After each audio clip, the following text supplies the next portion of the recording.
Welkom bij de middagsessie. Een hele interessante ochtend vond ik het. Prachtige presentaties. We gaan daar straks verder over doorpraten. Welcome for the afternoon session. I will do it in English now. We had a Dutch design this morning. And well, Dutch, what is Dutch? It's international. Most of the students are from abroad.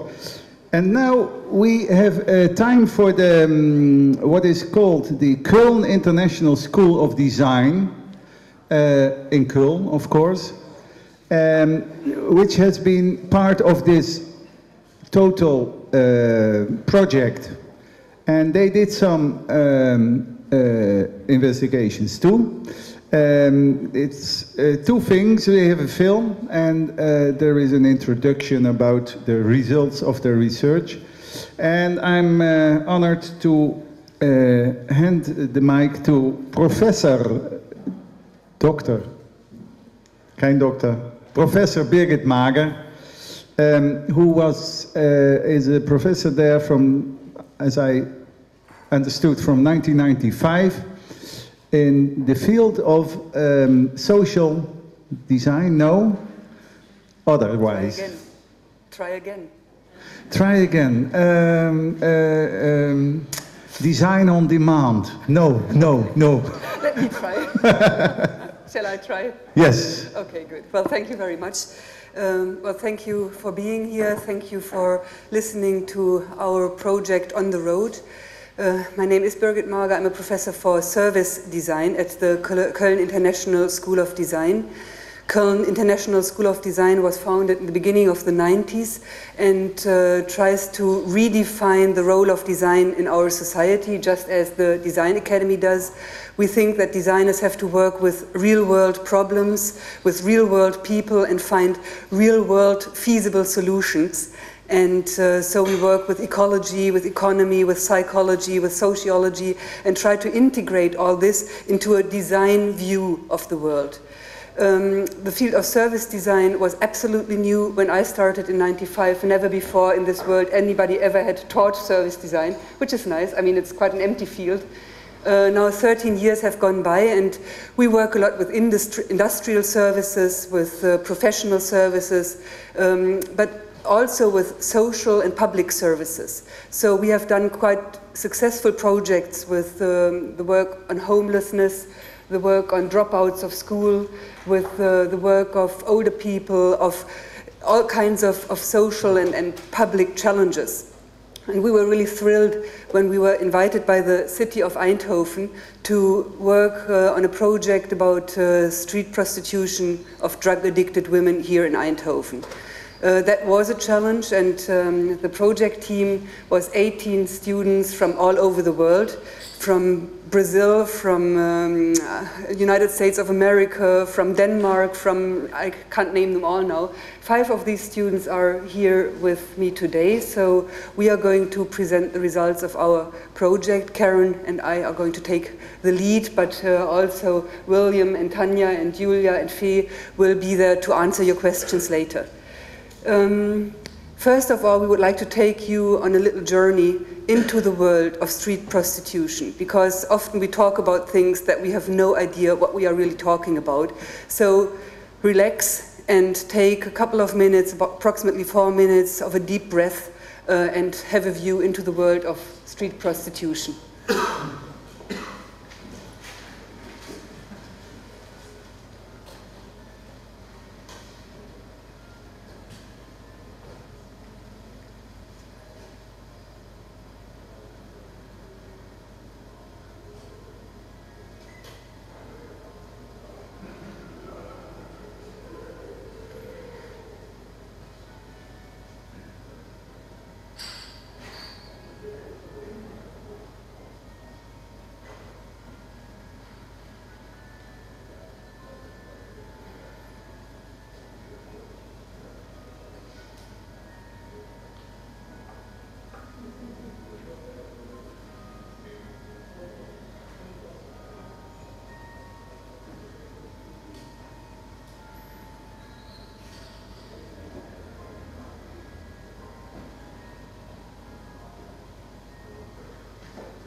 Well, we like to close this short insight into the life of street prostitutes that are drug addicted with a statement from the Salvation Army. It is worth all effort to help only one of them. So yes, it was quite a challenging project, and we have learned a lot.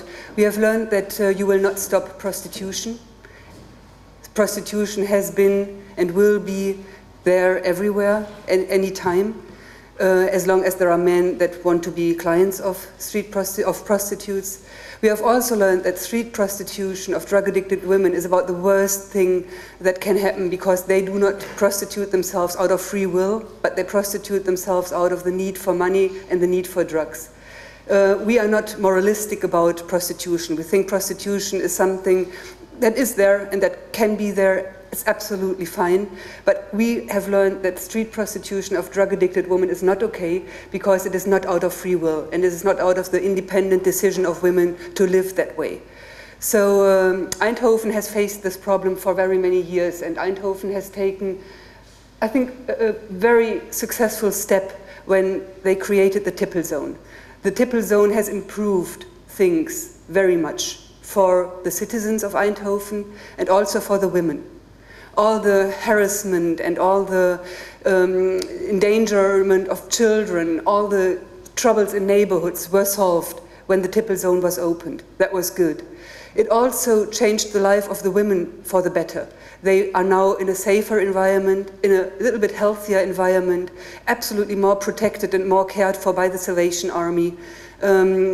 Crime has really lessened. The police is taking care of the zone, protection guards are there. So the situation has improved very much also for the women. But when you take a closer look, it is an improvement in a dead end. It does not change anything. Money and time and energy are invested to maintain a situation that, when you really think about it, is not good and will not be good. Women are dependent on drugs, dependent on the help of Salvation Army, dependent on the pimps, dependent in the end even on the clients. So we looked at the situation in Eindhoven and asked ourselves whether we would not be able, by deep insight and by design thinking, to change the situation for the better, to create more independence for the women, to create more responsibility for the women, to make them responsible for their life, make them more responsible for their health, help them to go into better social relationships, and help them to even maybe think about education. Those are quite visionary approaches when you have looked at the real life situation today. But we took the step, and I would like now Karen to tell you more about our research and about the concept that we developed. Yes, in our discovery phase we did the same thing as the students from the Design Academy.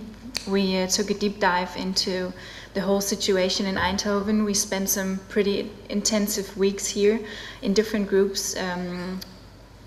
3 weeks in all, and we talk to different stakeholders that are influenced by the problem, because the women are not only the ones that are influenced, but the citizens of Eindhoven. We wanted to get a feeling for the whole situation, how it is in Eindhoven, how the Tippelzone is accepted.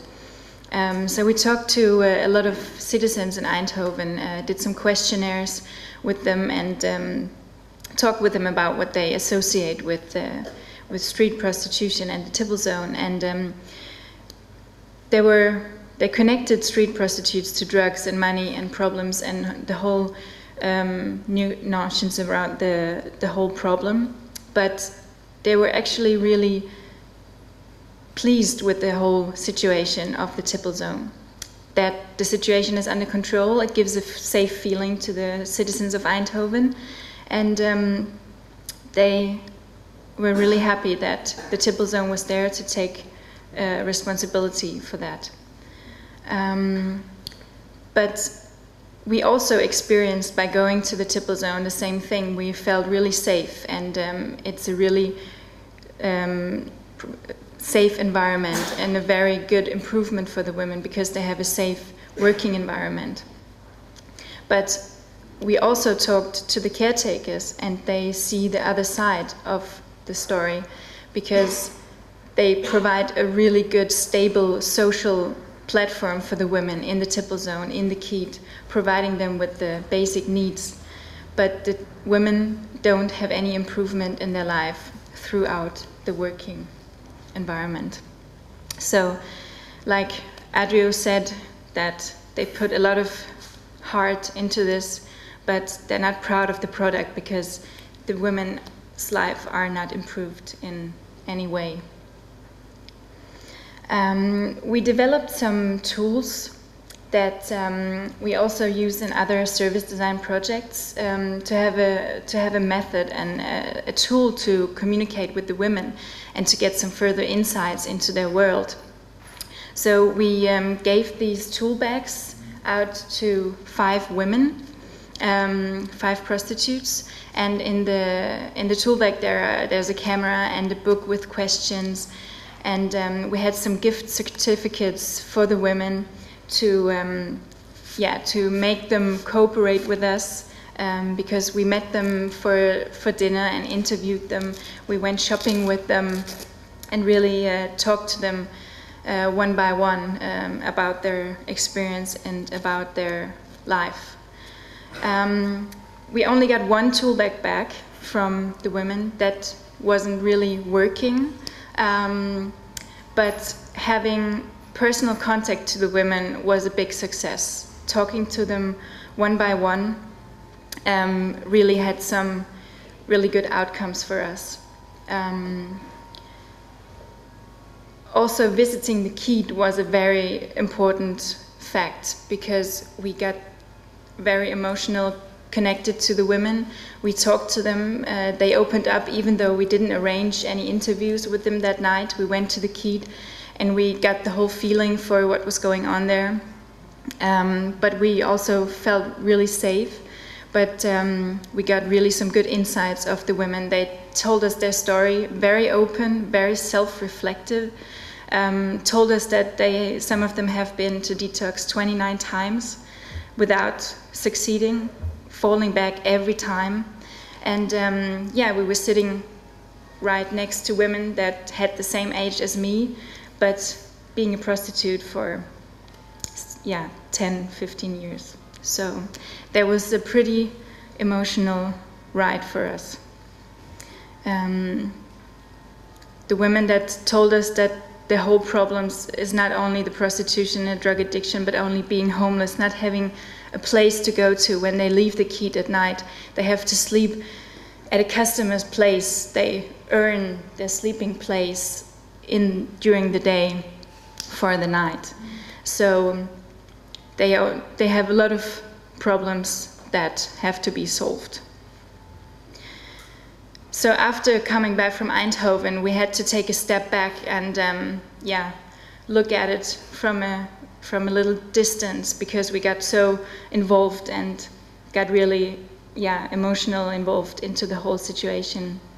So we had to create some key findings, some facts and insights that we thought were the most important things that we got out of our discovery phase. And those were the key findings that we used as a framework to work on further ideas and solutions for the project.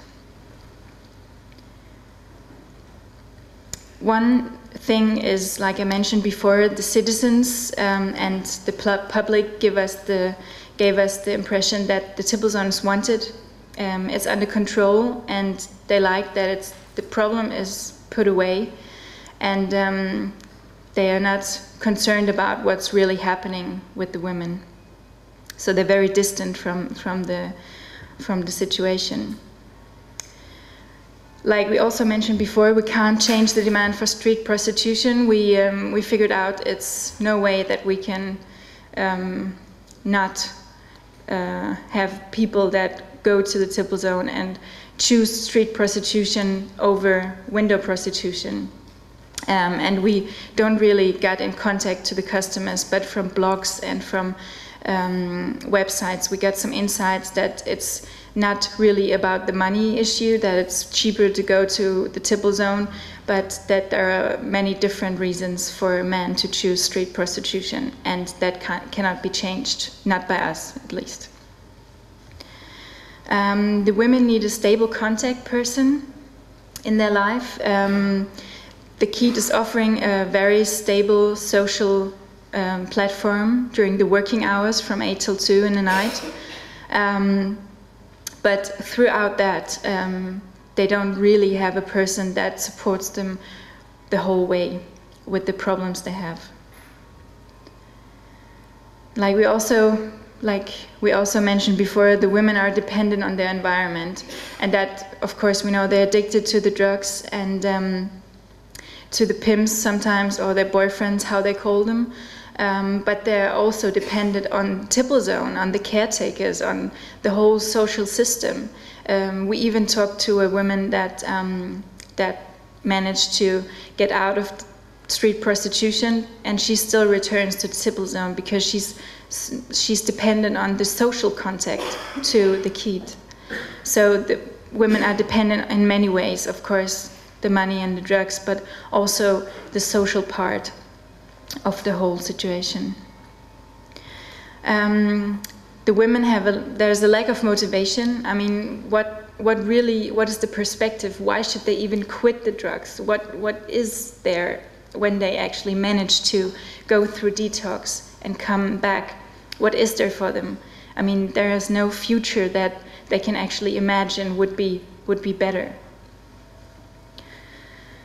And we talked a lot to the caretakers, to the Salvation Army, that do a great job, and we know there are a lot of different social organizations in Eindhoven that take care of the different problems the women have. But we see the problem also that they don't work together, that everyone is working on their mission and their goal, but the forces and the resources that these social organizations have don't work together in order to focus on the problem that the women have. That is a combination of a lot of problems. Well, that was a very short insight in our key findings that we had in the research phase, in the discovery phase. You can imagine that we reduced it very, very much. I mean, we were really overwhelmed by the amount of insight we got. But those were the most important things, and that was the frame that we used to go into the so-called creation phase. And now I would like to present to you our proposal to the city of Eindhoven. It is a service organization. It is a service organization that we call Levenskracht, just as a kind of like placeholder.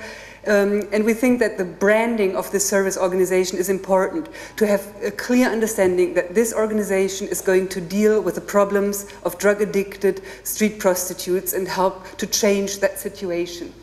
Levenskracht is a service that will be provided from the city of Eindhoven, and the service takes a holistic approach. It does not only focus on the women. As we have seen in our research, it is a system that has to be changed, and the system does include, of course, the women, but also, or maybe the clients, maybe the pimps or boyfriends, the citizens of Eindhoven, the politicians, of course, the caretaking system, and maybe even the industry.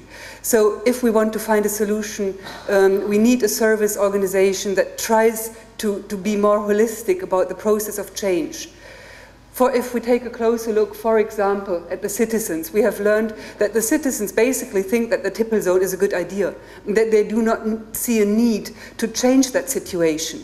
So if we want to change it, we have to involve the citizens of Eindhoven into that process of change and make them understand why it is important to change. And that can be by conferences like this today. It can be by the press that will maybe write good articles about the need for change.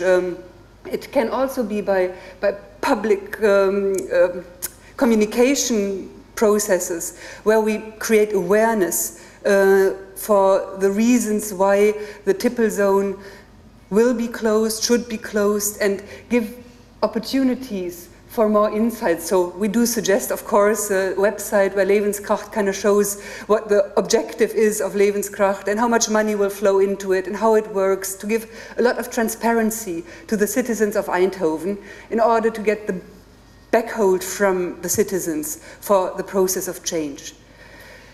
Levenskracht is a holistic system, we also thought about the clients. And as Karen said, we will not be able to change the demand.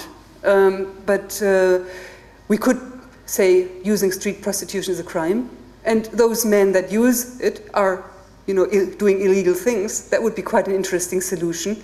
But that is not our thing to decide.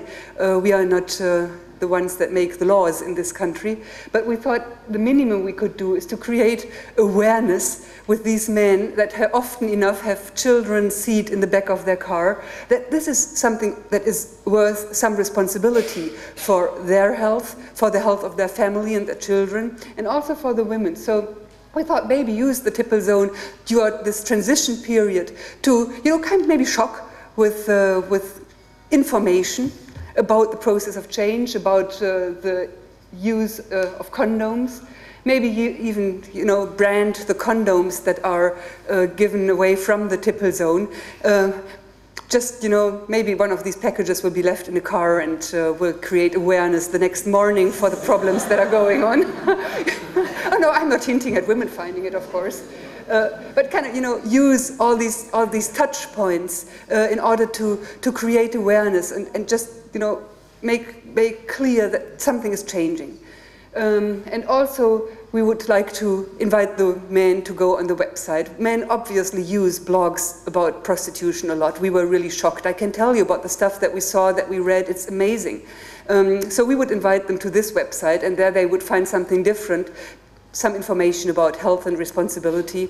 Might, give them to think for an hour or so. It will not change the demand, as I said, but it might, make clear that this is not okay the way it is, and that there is a demand for more responsibility also from the side of the clients. Well, the most important thing about Levenskracht is the organization. We found that right now the help for the prostitutes is given by 6 different organizations in Eindhoven. And we do suggest a service organization that kind of builds a roof over these 6 organizations and creates a shared mission and a shared strategy to help. So that would mean maybe for the start that 6 people would come together at one table and, talk about how they are going to proceed and if they could take our system or have to modify it in a way. But we do suggest a holistic approach. We do suggest that there is one face to the customer, one organization that takes care of the process, of the problem, of the change. And we also do suggest that there is a clear responsibility for the women within this organization. I cannot tell now how many women could be guarded or coached by one personal guardian. I would guess right now it could be about 4 or 5 women that could be under the patronage, under the shelter of one personal guardian, but that would be something that we need to figure out in detail with the responsible organizations. But that is definitely an approach that we do recommend. More cooperation, a clear roof organization, and clear responsibility, one face to the customer. The strategies of Levenskracht, how is it going to work? Well, for one thing, we do suggest a lot of co-creation.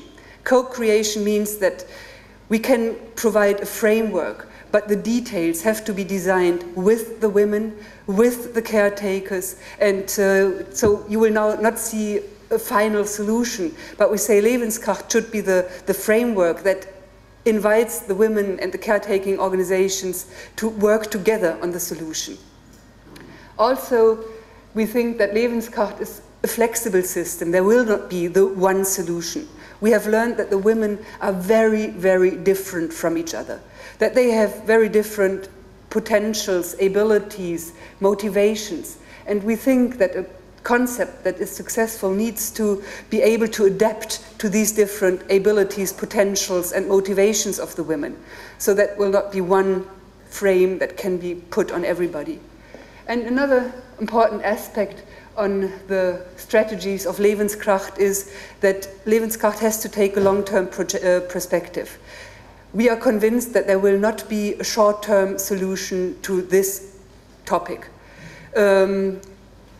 there will be a process that will take a long time, and I'm sure that there will be fallbacks, there will be new attempts, and you have to be prepared that there is an organization that is able to cope with this long-term process and with those fallbacks and stand-ups and fallbacks and stand-ups. But we do believe that an organization like Levenskracht can deal with it, and it can deal with it in a way that makes the Tippelzone überflüssig. Superfluous. Superfluence, thank you. And that will, by taking away the Tippelzone, at the same time not fall back into the old times where the neighborhoods were hassled by street prostitution and clients and drug dealers. So we think that an organization like this will keep control and flexibility, long-term perspectives and co-creation together. So basically it is two service lines that we have created, a basic service and an advanced service. In order to help you understand what those service lines are going to do, Karen will give you more details. Yes. Yeah, there is a basic and extended service line, and the basic service line is about continuous improving the women's situation regarding health and independence, self-responsibility, education, that is going to help them to go into this process of change. So the first thing is, of course, also regarding co-creation, to involve the women into the whole change process, to inform them, not to just decide something over their heads, but really inform them and involving them into the change program.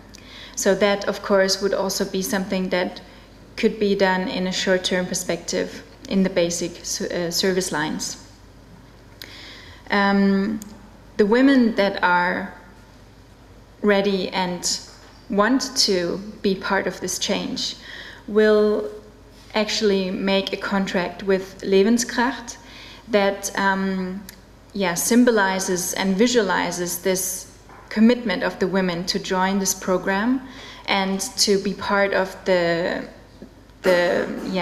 educational programs and the events and the further steps that are going to be connected to these service lines. So the women are really committing and really saying, yes, I want to be part of this and I agree to be part of these programs. Maybe one important aspect about this contract could be that those women that join the program get part of the free distribution of drugs.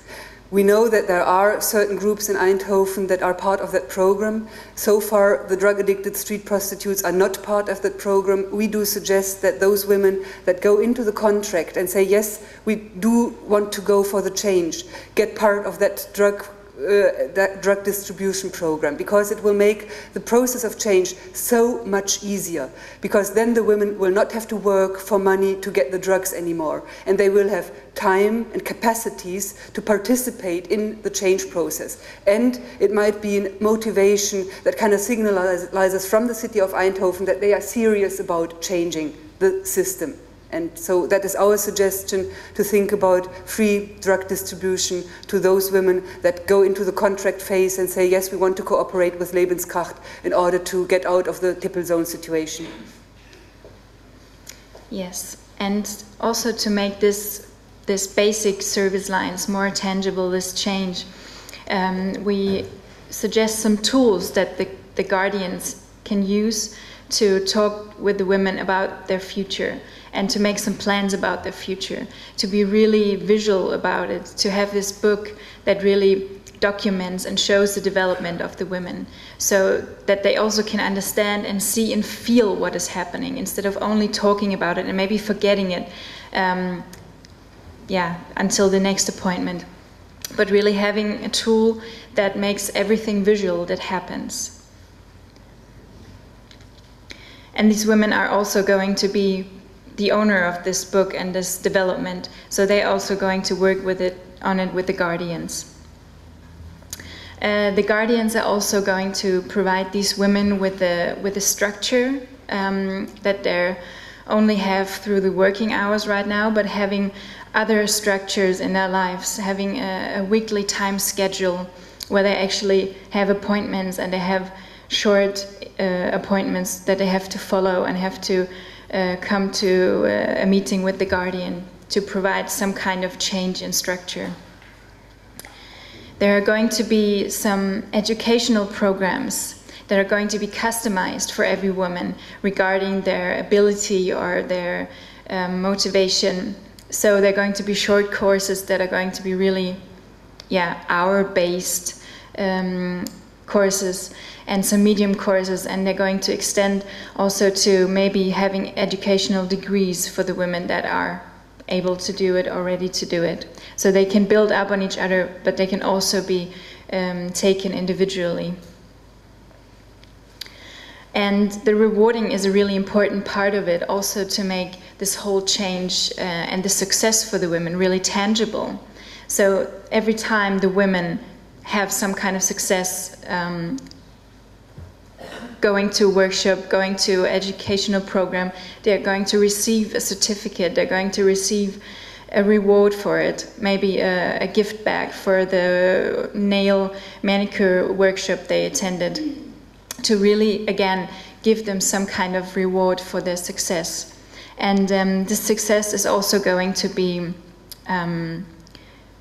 really tangible for the women through a rewarding system that includes credit points that actually work as, they can buy something with it, but they don't get cash. So in this way, they can actually earn some points and save the points for a further future perspective. That was quite interesting. There's research in the United States about the impact this kind of reward system can have in change processes. And the more the reward is connected to the thing that has been done, the higher the impact will be on change. And there was research about drug-addicted people that get, for every day that they do not take drugs, money on an account. And they lose a lot of that money if they take drugs again. So we think that this kind of a reward system, which has to be worked out in detail, could be part of the change process and motivate the woman because they build up money for the time after the change program. And of course, in order to give Levenskracht the possibility to do all these programs, there has to be created a new social space, because these things can't be connected to the Tippelzone and can't be connected to the working environment. So in order for these programs and workshops to happen, there has to be a new social space. And in the beginning, there could be some existing resources that are used for these events and workshops. Maybe something like the tea house that provides also their knowledge and their insights to create these kind of programs for the women. We were really impressed by the tea house and the way they succeeded in working with interns to set social change in progress, to invite students from social classes, from design academy, from business classes that create projects that change neighborhoods. So we think that the learning that Tea House has been doing in this context can be transferred to the change process that will go on with the prostitutes.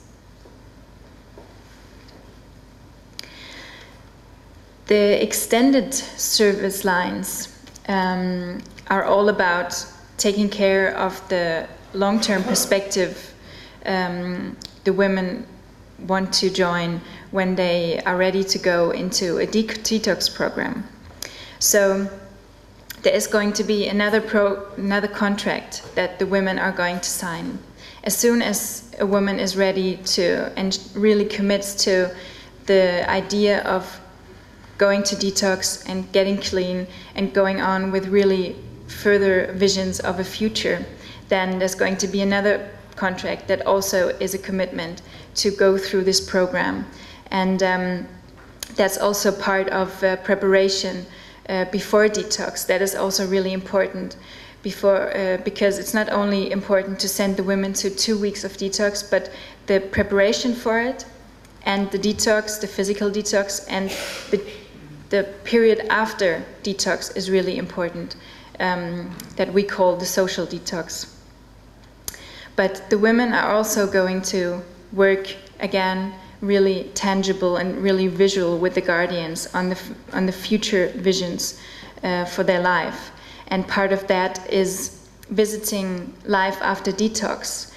And that is going to be a visit with the guardian, with the women. They're going to the clean living community that could be created where the women are going to stay after they come back from physical detox. So visiting this before is going to give the women, again, a really concrete idea of how the future is going to look. They're going to see their room, they get promised a room, they know where they're going to stay, they know where they're going to live when they come back from physical detox.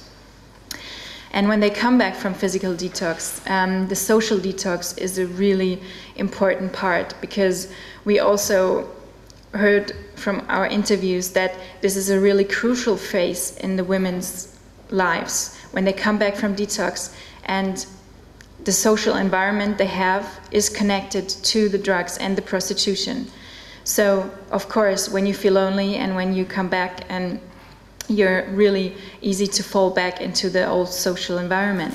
So the social detox, like a clean living community, would be a really important place for the women to be connected and have a relationship to other women, to the guardians, to the people that work there, and to also have a normal life in a place away from the Tippelzone or prostitution. And this clean living community is going to provide the possibility, like we mentioned before, there has to be rewarding for the women from day one, like really small steps, rewarding from when the women actually, every day they're going to be clean, there's going to be a reward, they're going to earn some credit points for that. And further on, by getting involved into the housing, getting involved into the community, they can also earn points. And taking responsibility later on is also going to give them the possibility to save credits for the future. And the change also includes, again, customized to every woman, that they're going to be job trainings that are going to take care of the reintegrating progress for the women into society. They have the possibility to have job trainings, internships, and that's why it's so important for the public to be aware and to be informed, because that also creates a possibility for the women to go into job trainings and that the public accept these steps in society. And the maintaining of the responsibility is also very important. That is going to be through these programs of integration into the social life, into the public. And the maintaining is also going to be created by the guardians that are all the way going to support the women through the system. They're going to support them for the preparation phase, for the change phase, and the maintaining phase. They're always going to be there to support the women with regular contact. Okay, so Levenskracht is a service organization that builds a frame for change.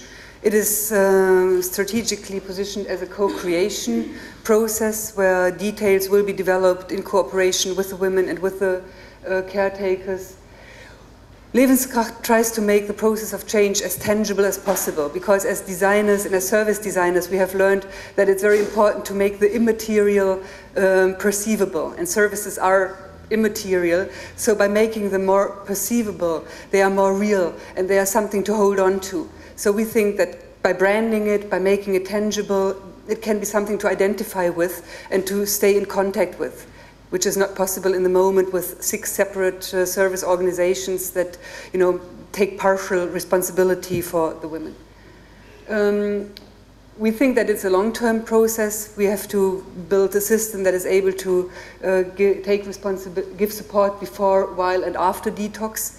And we think that the one face to the customer thing is really important to create a strong relationship and somebody that knows the women. So far, we don't even know the address and the full name and the date of birth of every woman. So I think by creating a stronger relationship, a stronger contact, it might be a first step into change.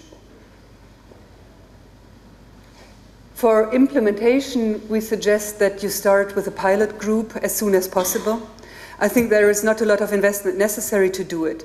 We would suggest that you take the, let's say, 3 or 4 women that are the most apt to succeed, that are the most motivated, and put them in this program. We suggest that you take the tea house as a partner that will be able to provide the social space and the structures to work with the woman, to co-create with them the details. And we think that after a year there will be so much learning that you will be able to open the program for more women and to adapt the system as well when we find that there are flaws that just don't work. I mean, it is always about creating as you work. It's a living system. So that is our suggestion to you. And maybe one last result of our intense work is a yearbook. We think that social services do not present themselves in an attractive way enough. So we suggest that there is a yearbook, and you're receiving the volume 0 right now, a yearbook from Levenskracht, a yearbook that helps to communicate about the project, about the organization, that makes proud about things that are achieved, but it is also part of the co-creation process, because we suggest that the yearbook is designed in cooperation with the women, with the caretakers, and with the Design Academy of Eindhoven, and it could be a wonderful project that happens every year to bring together visual materials, to bring together interviews and texts that kind of make change tangible. So we do suggest that you build on this volume 0 in order to have the tradition of a Levenskracht yearbook for the next couple of years, as long as it is needed. Because hopefully Levenskracht will not be needed forever, but it will probably be something that will be with you for the next couple of years if you decide to work with it. So enjoy looking at our yearbook. We would like to thank very much all our partners that cooperated with us throughout the last, I would say, 3 months now. I do not want to read the whole list now, but it is of course the Salvation Army, it is of course the Tea House, it is of course the City of Eindhoven, it is of course the women that worked with us, and it's of course the politicians that were giving interviews and the industrial partners that gave us insight in their thoughts about street prostitution. So thanks to all of them, and thank you very much for your attention. We are ready for some questions and comments now. Thank you.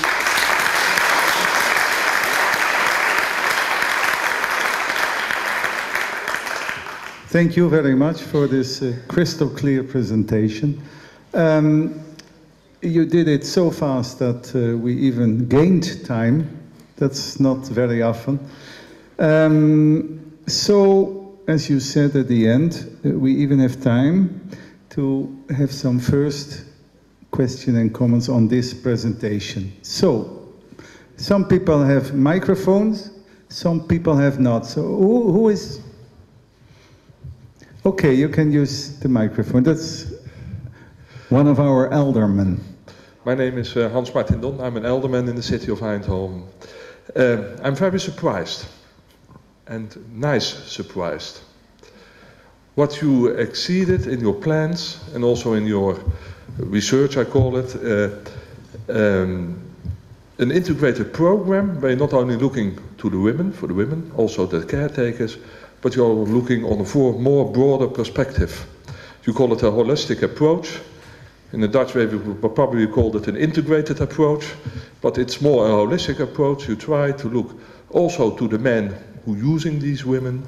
You try to look to the citizens of Eindhoven, and also to connect them with the approach to receive on an individual level more success with the women. Sorry, my English, I have to translate from Dutch and English, and that's not functioning so well. I'm very surprised, and also the way you presented it here,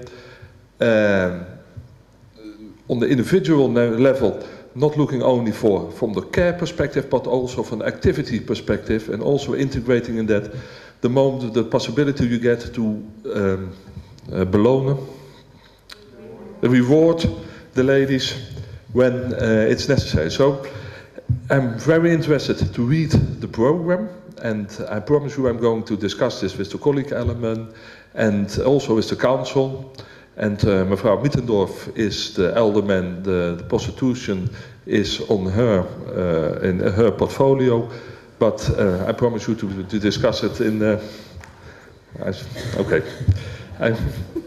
I'm going to discuss it anyway in our council. Thank you very much.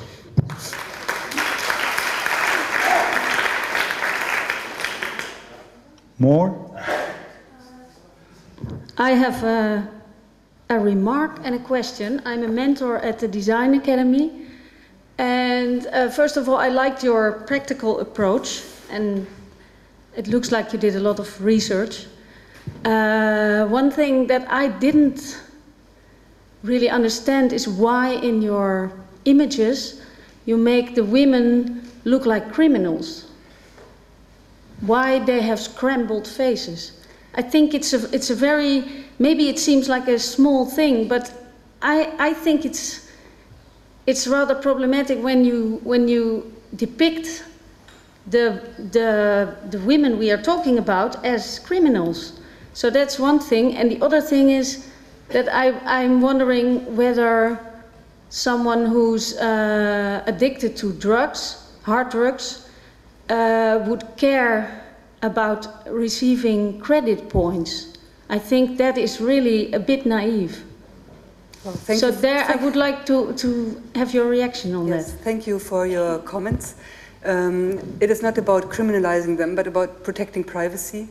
I mean, you can interpret it either way, but by blurring the faces, it is about keeping privacy to the women that go into the program. And I think that is absolutely normal, that this is their private decision and their private way to go. So this is not criminality. And about the credit points, maybe you missed the first part. We said that we do suggest that they get free drugs and that they are part of the existing program of drug distribution. And that, of course, makes a change because they do not need the cash right away for buying drugs and builds an opportunity to prepare for a larger step into an independent life. So we discussed it a lot and we read a lot of research from the United States and from other countries, and we found that this is a quite successful system, so we suggest that you take it. Okay, is there anybody here? I come to you. You come to me. My name is Marianne Jonker. I'm from STI IGV Netherlands. I'm coordinator of the Dutch Tolerance Zone discussion group. And I've been active as a president of sex workers in the Netherlands. First, I would like to say thank you very much for this investigation you did. I also will thank you of the Dutch Academy of Eindhoven later. But I'm very impressed by the way you approached this, well, not very simple subject, and I can imagine that it's not your subject. I mean, I look at Wies working for sex workers projects for a long time, and for us even it's rather difficult sometimes to can work with it, to deal with it. There's only one thing I think in your approach is a pity, especially when I started to look at your approaches. I thought, yes, this will be a very, very important tool for us, vis-à-vis, for trying to convince the municipality of Eindhoven to continue having a tolerance zone in the municipality in Eindhoven. But I think it's a pity you focused all of a sudden only on the drug addict group of sex workers on the zone. And for us, it's very important to let the municipality be clear about that street sex work is part of society and a part of the sex workers' business. So I wished next time you would say, okay, that would be great. Please open this zone not for only drug addict people, but also for street workers who want to be independent workers, because street work is the only independent way of working for sex workers. Yeah. Without pimps, without taxes, without rents for rooms, windows, whatever. Yeah. Well, but still, I'm very impressed. Thank you. Thank you very much for your comment. I definitely agree, but I would say our commitment to the city of Eindhoven was the question, you know, how to deal with this problem, and we had 6 weeks to start and understand what are we working with, so we were quite overwhelmed by the amount of information we received only on this small part of the problem. It would be really interesting to take now a broader view on the situation and not only focus on the Tippelzone and the women that are having a license to work there. So, yeah, thank you. One more over there. My name is Mark Fortuyn. I'm the co-founder of, I think, the only service design agency here in the Netherlands, and I'm very impressed with your presentation. My compliments. Actually, I have a question for the students over here. What was the biggest challenge for you in this project? Anyone?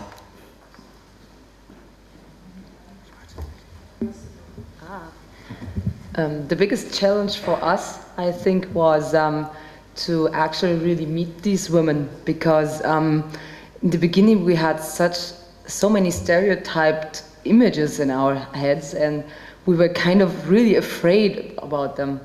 But in the developing, it's changed from being afraid, it changed into being shocked.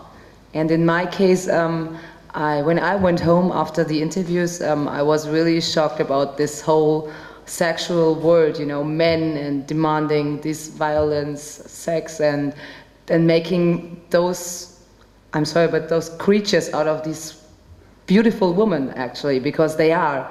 And still, although they take drugs and everything, they are still beautiful women inside. And this was really hard, and I needed a lot of time to get rid of this feeling again. And how did you overcome that? Just by doing it? You said you were afraid in the first place. No, because you just meet these women, you know. In the beginning, you just get told, all right, they are heroin or cocaine addicted. You can only talk 20 minutes to them, because then they lose concentration, and then they get maybe aggressive, and then they have weapons in their shoes, and so you go there and like, oh my God, they will kill me. But in the end, you just talk with them, you know. Yeah. They are just girls. You can talk with them about shoes, about makeup. You can talk about them about dogs and everything, you know. They're just women like me. They're just only doing this job and being drug addicted. So in the end, you get to this point. Thanks. In the end, they turn out to be human, and they always were. Sorry, but you'll have the opportunity. We have a panel that means people who are deskundigen. They know. We have a panel of 4 people. I invite them to sit over there. That's Meer Schreurs. She is a formerly elder man of Eindhoven. I tend to say elder woman.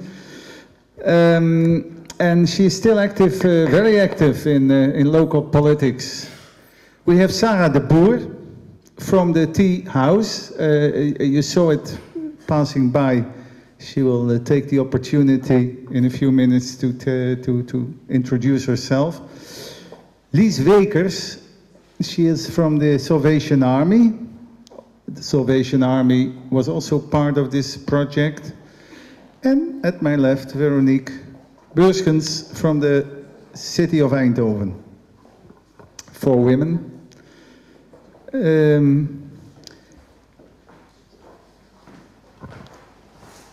One by one, I ask you to reflect very shortly, primarily on what we have seen and heard today. And we try to focus, because this whole idea was instigated by the gemeente Eindhoven, who decided to close the Tippelzone in 3 years, I think. But not only close it and say, well, we have no problem anymore, because the problem is still there. How are we going to create new solutions? And anyway, a new solution for me is that you introduce design academies, because there is you introduce people who can look at the problem from blank, from a very different angle. I go from left to right because the community, the gemeente and the alderman said it has to take decisions in short time, a longer time. What can we do with what we heard today? Mary. I think we should just do it. Do what? What is suggested? Because... you mean the Köln project, because we have 6 nice presentations there. The interesting thing is that this is about creating opportunities for women to leave what they are doing. And it will be a hard process, you see that.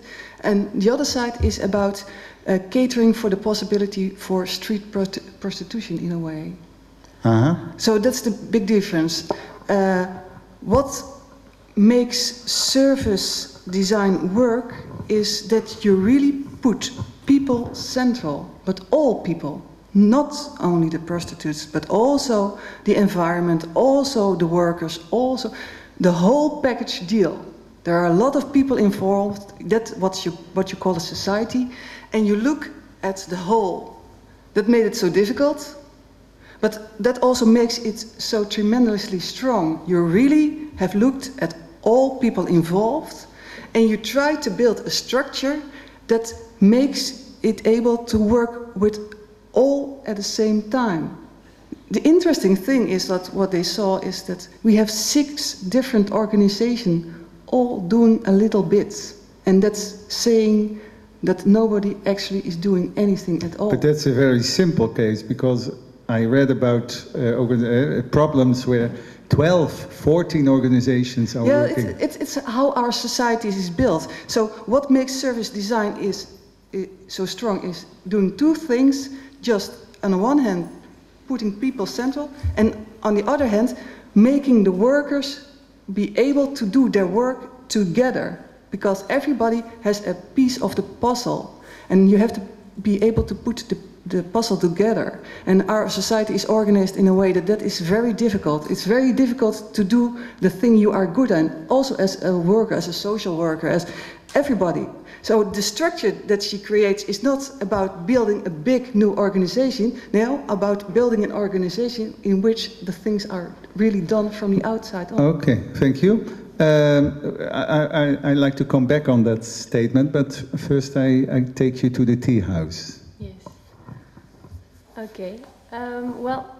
Can you say in two sentences what the tea house is? Yes. Well, we Dennis and me, Dennis sitting over there.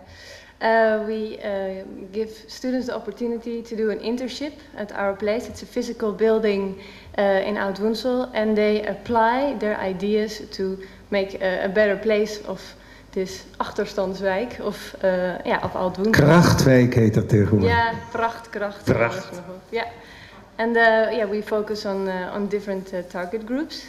And we create services, and we have multidisciplinary teams of students that are really doing that. And then we evaluate it, and that's how we make a more long-time vision or also service for the people of this neighborhood.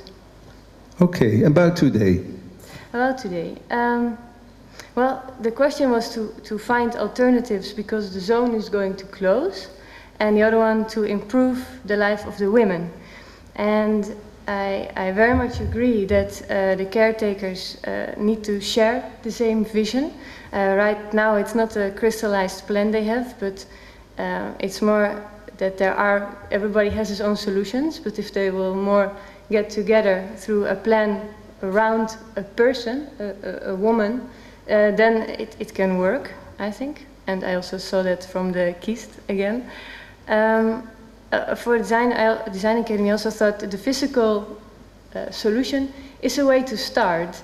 Although, since the question was to find an alternative, it's a very physical solution for a problem, and it's about the human. So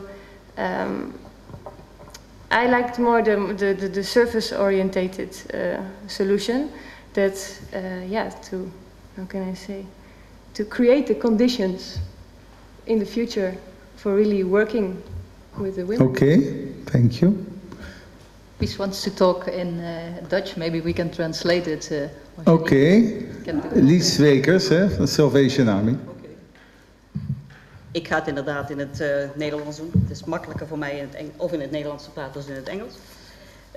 Wat ik mooi vind van vandaag is te zien hoe jonge mensen van over de hele wereld denken over prostitutie.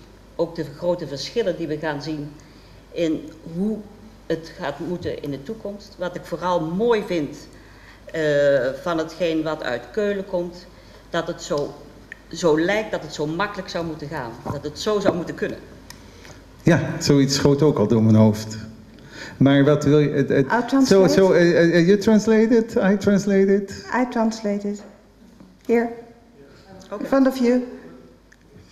Okay.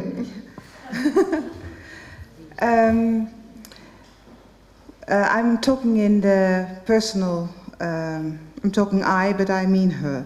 You're talking Lies. You're talking Lies. Yes. Wait. I'm talking Wies. Wies. I'm very impressed that today I saw so many young people from over the world, so to say, to see their various views on prostitution and see the differences. We all think, I'm very impressed with that. I'm also very impressed with the presentation of the service design approach from Köln. I think in the presentations it looks very easy to do, but I fear that it's much more complex. Yeah, that's it. That's what you said. Well, we go along, and then I think we come back on that point. Yes, I like the idea of the morning, or I was thinking about it. The students of this morning said, "Is it such a big problem in Eindhoven? We only have 15 till 20 women. In Brazil, you have thousands or a million of prostitutes." That keeps me thinking, and also the small difference between street prostitution and window prostitution, to say. When you place a window on the street, is it then window prostitution, which is accepted? It's also an idea I liked, but what Marianne already told, it's very physical approach, and we want to change the lives of these women. And I think when you facilitate that they can prostitute themselves, you don't make a change. I like the change idea of Köln, that you have a whole program, a holistic program, where you have where every organization is committed to. That's a very important thing.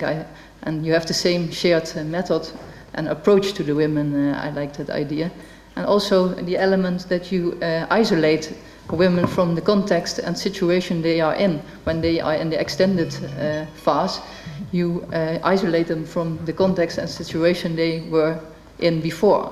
So you give them a new chance to build up new friendships and new social contacts. I like that idea. Okay. I just want to share a personal thing. I worked for a long time with Novadic as a doctor, and I worked a lot with addicts. And I worked also with prostitute addicts. And what I often notice is that clients can be in contact with different organizations. Novadic, geestelijke gezondheidszorg, kinderbescherming, whatever. The notice of a systematical or holistic approach exists for a long time. You need to work together in a family. In a family, you need to work together. Is a problem. Father and mother have to work together, yeah, to solve problems. The Köln approach is, it's like you say, it's beautiful, yeah? It's like it should be, But what is the difference with the knowledge? We have a long time that in order to perceive better results, you have to work together. Yeah, it reminded me every time a young child is murdered or whatever in a situation where the neighbors knew what was going on, the hulpverlening was what was going on, and then there is the strong demand for one director, één regie. That's what I hear here too. What is needed to come from the present situation to the very nice situation over there? Well, actually, the only thing you have to do is put the person it's about central. And the interesting thing here is also, it's about co-creation. Huh? The people, the person put central is part of the solution. What we have always done, that we created organizations who did their thing within their own rules. And what you do is you put the person central, you put everybody related to it around it, and you make that into a form. That part is allowed to make the decision. It's not about communicating back to your own organization, am I allowed to? No, you are as a total in charge of that situation. As long as you have to go back for every piece of paper you need, it won't work.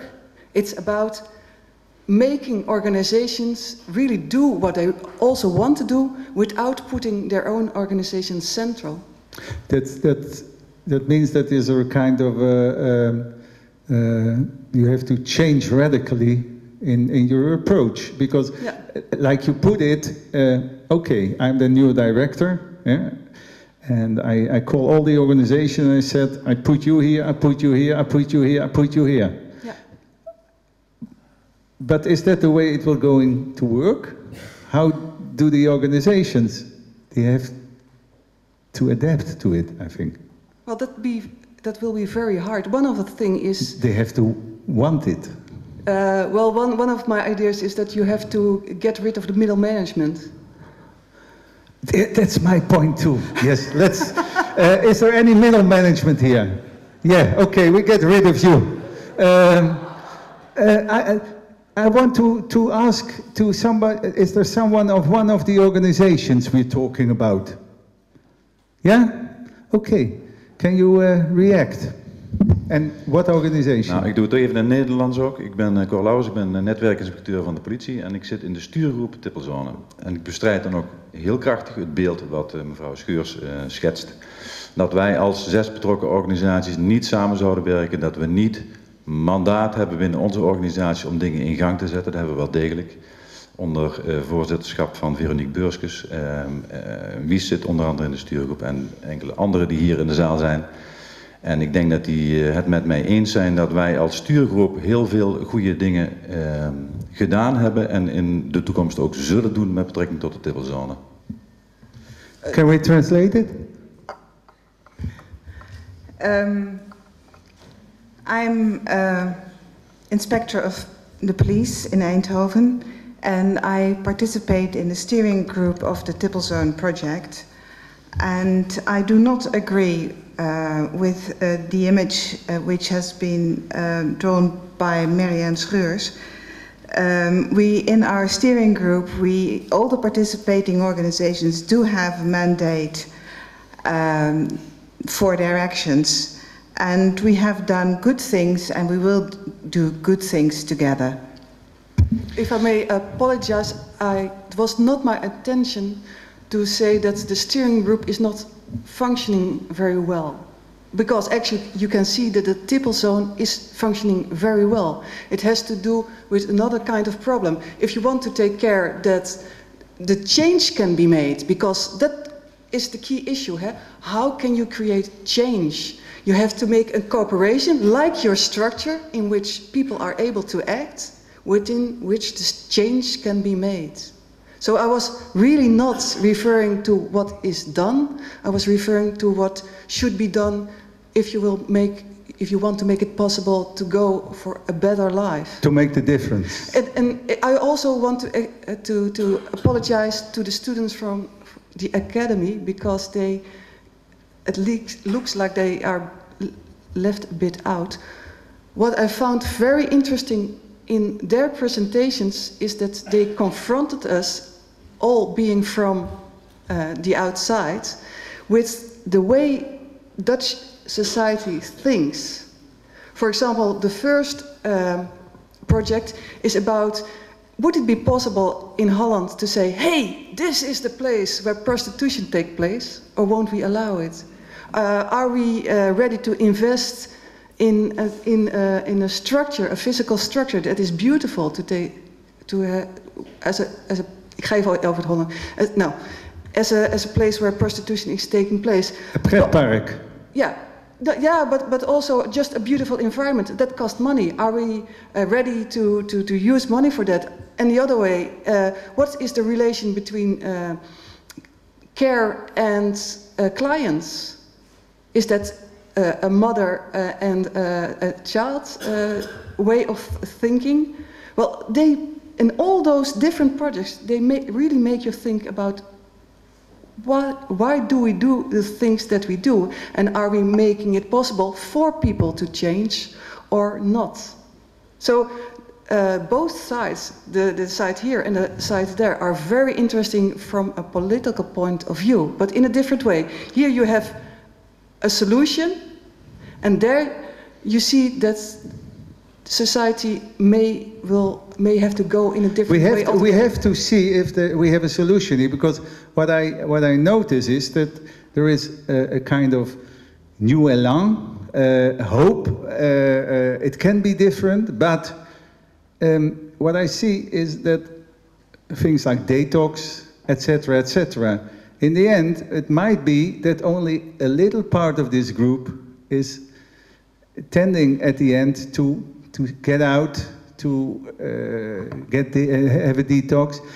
And over there, it's more like we always have Tippelzones. I would like to ask Henk Seurs. Yeah, I worked with him in Novadik. Henk,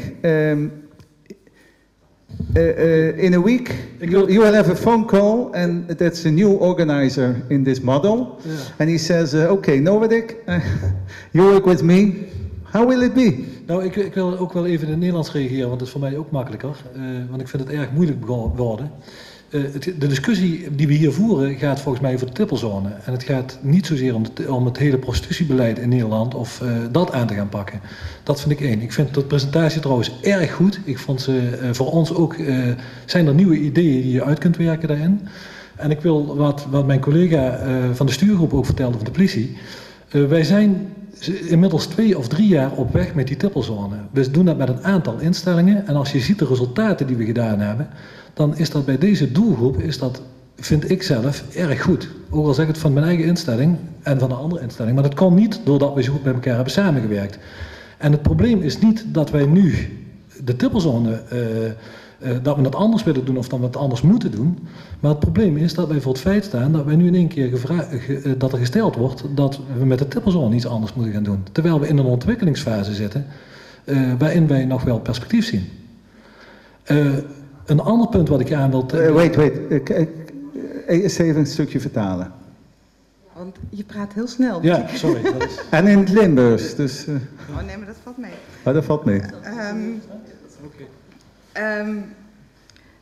The first thing I want to remark is that we are discussing the Tippelzone today, and not the Dutch way we have organized prostitution. I liked the presentation of the Design Academy in Köln. Very new ideas, but I want to emphasize that we are already 3 years on our way with the Tippelzone, and I'm rather proud to say that the results until now have been very good, and also because we work together. The problem is now that we have to refocus on the Tippelzone in a process which is still going. Goed vertaald? Ja. Okay. Wou je nog iets zeggen, Henk? Ja, ik wil daarbij ook zeggen dat wat ik een beetje miste. Het was trouwens niet alleen de mensen van Keulen die ons ideeën gaven, maar ook de andere studenten. Dus die wil ik ook niet helemaal aan de kant zetten. Wat ik een beetje miste in het tweede stuk was dat wij hebben vertrouwenspersonen. En vertrouwenspersonen, dat zijn een soort coaches of guides voor die dames. En de resultaten en de interviews met die dames, die mis ik in het onderzoek. Een van de dingen die ik tegen ben gekomen namelijk, en ik ben vestigingsmanager van regio Zuidoost, dat is dat een vertrouwenspersoon met zo'n dame bij mij in het bureau gewoon naar binnen liep en zei, ik heb daar en daar en daar recht op. Nou, dat had ik in mijn levensdagen, heb ik dat nooit meegemaakt. Dat betekent toch dat die dame, de vertrouwenspersonen toch behoorlijk contact kunnen leggen met die mensen en daar toch wel een heel positieve wending aan kunnen geven. I also want to compliment, of course, the other students from the Design Academy because they have also done a great job. What I want to stress is that I more or less missed in the presentation is the fact that we at this moment work with so-called special contact persons in which the women confide. But I think that is what you meant with the guardians, isn't it? No? Okay. But that was something, at this moment, that works very well, those contact persons. And they are really in a good contact with the women because one of his colleagues mentioned that there was a question for I need this and this and this and this and that because I'm entitled to it. And that was an example of how the information is shared. Okay, Birgit? Okay, well, thank you for your compliment. I hope it was clear that we have all the respect for the achievements that you have done with the Tippelzone. I hope I made it clear in the beginning of the presentation that I think that the Tippelzone really did make a big change for Eindhoven and it made the situation for the city, for the citizens and for the women a lot better. And I think it is due to the cooperation between different institutions in Eindhoven, including the police, including the Salvation Army. So there is a lot of respect for the achievements that you have done. And I think that you might be a steering committee that would also be able to take the second step. We gave it a name, we called it Lebenskraft because we believe in branding. But you can call it steering committee. It's basically about bringing together people from different organizations to think in the same direction. And we also learned that the trust persons that you have established for the work with the women are really successful. And we are building our concept and our idea on the success that you are having with the trust persons and on the concept, of course, like for example, credit points as rewards for change. So we did not invent all this. We learned a lot from other people. We learned from your success and we try to build on that. So maybe that's a little addition. Thank you.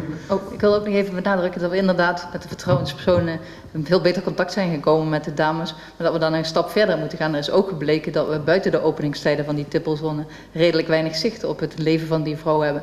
En dat is wel een uitdaging waar we aan verder willen werken en dat misschien met zo'n guardians kan worden bereikt.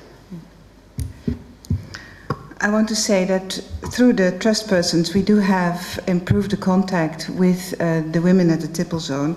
But there is still a lot to do because at this moment we do not have a very good insight of the lives and actions of these women outside their working hours. Okay. You had a question or is it? Okay. I do have a question. What Keulen showed was to me a revolutionary program of working together. I see potential in it. Not only to target on drugs abuse, but to well, what that was said already, to include all prostitutes, even window prostitutes. Then you get a spectrum broad view. I like that very much. The problem that I have, and you mentioned that already, is what are we going to do with the prostitution? Because it's still there. The demand is there, so the prostitution is there. The prostitution will be on the street, or are we going to keep our Tippelzone? The ideas are fantastic, but the problem is still there, and I haven't heard a solution today. I saw 6 projects there that are a continuation of our Tippelzone. Our chairmen say that Eindhoven says we don't want a Tippelzone. Is there a solution? Has Keulen thought about that? Is there anybody else? Are we going to continue the Tippelzone? Is there anyone who has an opinion about that? Who will answer this complicated question? A very short answer as everybody's, sorry. Very short answer. Well, we have thought about it, and we do think that the Tippelzone could be closed. We do think that Eindhoven has the opportunity to deal with the problem of drug-addicted street prostitutes that really have not chosen to live this way. And still there will be prostitution, and still there will be spaces where prostitution will be provided and allowed. We just think that there should be a more independent decision from the women if they want to work in this context or if they don't want to work in that context. So that is our thought, but we know that the solution is not complete. But I do believe that there could be a first step very fast to create an opportunity and then learn while you are doing it, continuously learn, and where the odds and ends are that yet don't work. So I have sometimes a very bizarre fantasies. Yeah, I read the paper this morning and I noticed that the police is working with trucks, vrachtwagens. Yeah, and they just did a big catch again. So they put a big truck. And the idea is that the thieves will come, try to steal flat screens, and then the police comes. Well, I saw a nice truck over there. Maybe we can combine those things, yeah? And imagine the face of the thief when he cuts and he doesn't see a flat screen, he sees action. It's nice to realize, sorry, because we were just having a talk together and then it went wrong. It was a good question to ask from the policeman to say that there is no solution. And on the other hand, I think it is a very nice idea that there is no solution. You can also say there is no problem. You can also say that prostitution, and this is an open door, we all know, is the oldest profession in the world. So we have, and we do, it's not that we have to, but we do. We live with it, we cope with it. And the problem with such a discussion, when you have it so broad, is that, as some of our students from Brazil said, you only deal here with 30 drug-addicted prostitutes. And we deal with thousands, we deal with millions. I also, myself, I have learned from many people from the healthcare that people that are addicted to heroin or heavy other stuff, you can't heal them with just points or with all kind of promised perspectives. They need deep medical, long-term curing. This is what professionals tell me. I'm not a professional, but I told you already, I have no solution. So this is, I see absolutely different problems. You can't heal them, but they can heal themselves. That's the secret. Well, you are a doctor, you're told. You are. Yes, well, I never had the illusion that I could heal them. No. They have to, it comes out of themselves. I can help. I can't heal. So they have to be doctors can help and sometimes take out your appendix. That's what they're very good in. Yeah. But healers, you go to Yomanda. Okay. That's a healer. So what remains is then, as also has been said, is street prostitution, and not only window, but just street prostitution. And as the lady just said to me, or to the audience here on the corner, street prostitution is for the professional prostitutes a very good way of having the profession, because they don't have to be organized, they don't need to have a pimp, they don't need to have all kind of licenses, they can just work. And that is a point that also has to be considered in this. So I'm not so sad that there is no solution. Of course I know that people who are in charge of bureaucracy of organizing. They want rules, rules, rules, because if we have rules, we can solve all the problems. But it has proven that all the rules you have and all the rules in the world, they never solve problems. So there will be prostitution forever and ever. Yes. But rules don't solve problems, but people do. But very often rules cause problems because they pamper. No, just wait a minute. Yes. Well, let's try to focus on what we are here for today. Yeah, no, but this is very important. There are two ways of looking at this. Just let them be there. And it's, for society, it's really very manageable. They don't cause that many problems. Their life is in that place for a part of the day, and for the rest of the day we don't know, and actually we don't care. This is about giving the possibility of another life. It's not about having a guaranteed success. That's not, there are no 100% solutions. But yeah, but could you put the green? I'm just interrupting, but I was saying that the possibilities have always been there. Anyone who wanted to change could always step out and get help. No, you are right, but it's about making it easier to make the change. I don't know if you ever really smoked. But I have a food addiction, so I know a lot about addiction. No, okay. No, but that's what... Yes, and I go voluntarily to Weight Watchers and earn points. I think you... Yes, well, I mean, okay. No, but it's... No, but we are here for prostitution, for Tippelzone. And I think you don't... I feel it's okay, we have a praatgroep, we have a food addict. We have any other addicts who want to come out of the closet? Sex? No? Okay. Don't make it too difficult, because now you have 6 brilliant opportunities to make street prostitution possible. And you know prostitution is legal in the Netherlands, so I think as part of it, legalized prostitution is also street prostitution. Maybe the municipality of Eindhoven can have a talk with majors of other cities who still have street prostitution to use this opportunity, which shows a lot of intelligence and a lot of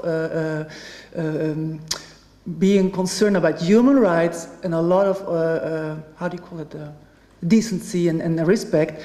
And just forget the problems about the drug addict prostitution, because they are a problem for themselves. And they are a problem of the zones, but you can treat them if they like, and if not, of course, not forcing the treatments, but offering treatments by the building, the cologne designers just show us. Then, if you offer the drug addict treatments, you solve the solution for street workers who want to work on the street. Because the problem now, and we just discussed it, the two of us, is that the problems on the zones are because of the license that only street workers who are drug addicts can work on the zone. So if you quit this problem and license street workers who want to be professional workers, you don't have any problem anymore. Then they are pushed away from the street by the non-addict users, by the non-addict prostitutes, and then the drug prostitutes will end up in the corners again. And that was the problem. Of course there was a problem to start with the Tippelzone. Ask the people in Woensel West what the problem was.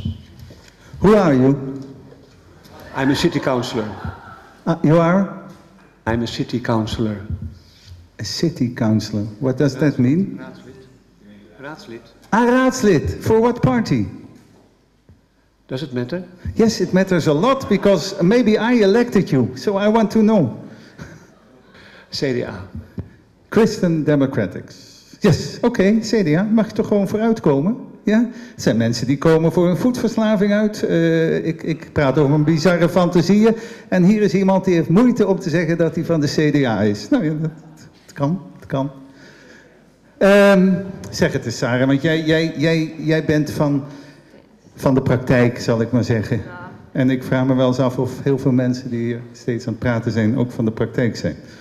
Nou, what I very much liked is that I saw it in the presentations from the Design Academy, and I saw it with the presentation from Keulen.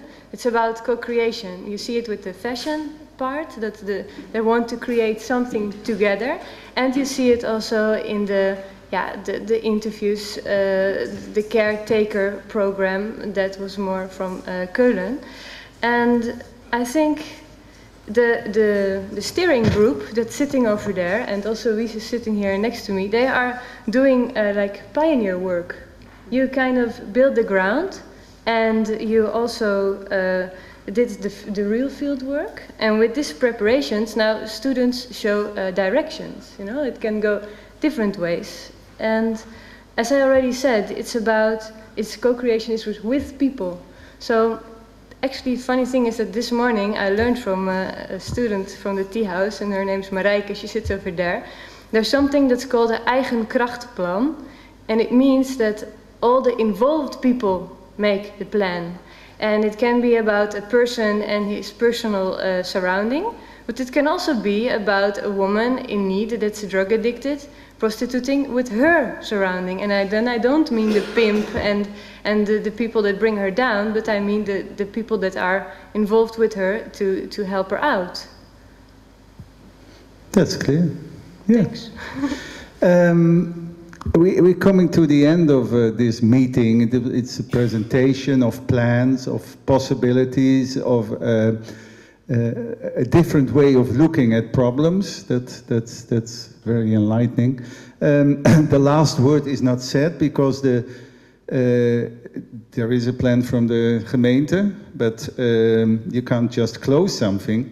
You have to look for alternatives, and this is part of the way. In my introduction, I talked about the way I grew up and with prostitution in my street. Maybe I'm wrong, but the feeling I have is in that time, of course, prostitution also knew criminality, but the problem about tippelzones and vrouwenhandel, etc., has increased very much, and that's what actually maybe brings us here, because just prostitution, yum, whatever, nobody cares. Nobody cares, but there's no special need for the city council to talk about it. And if you don't like it, you close it, like in Amsterdam. Yeah. So, but it's especially about criminality and victims of criminality, because you showed it Köln showed it very nice. You can say you shouldn't show what is, but it's not nice to look at, but it's a reality. But also the concern for very vulnerable people. Of course, care for as a community and as a local government. Yeah, that's what we are here for. So I think we will hear in the coming time what the city is doing with all these nice things. I heard an alderman say, we have to do it. I'm very conscious about how it will develop. We will read it in the papers, and maybe we'll sit here in a year to talk about the launching of the new Levenskracht, of whatever name will come out.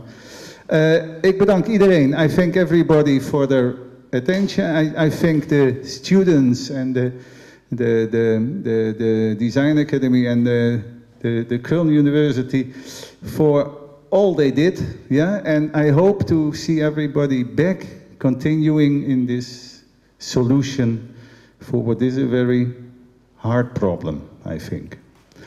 Thank you very much.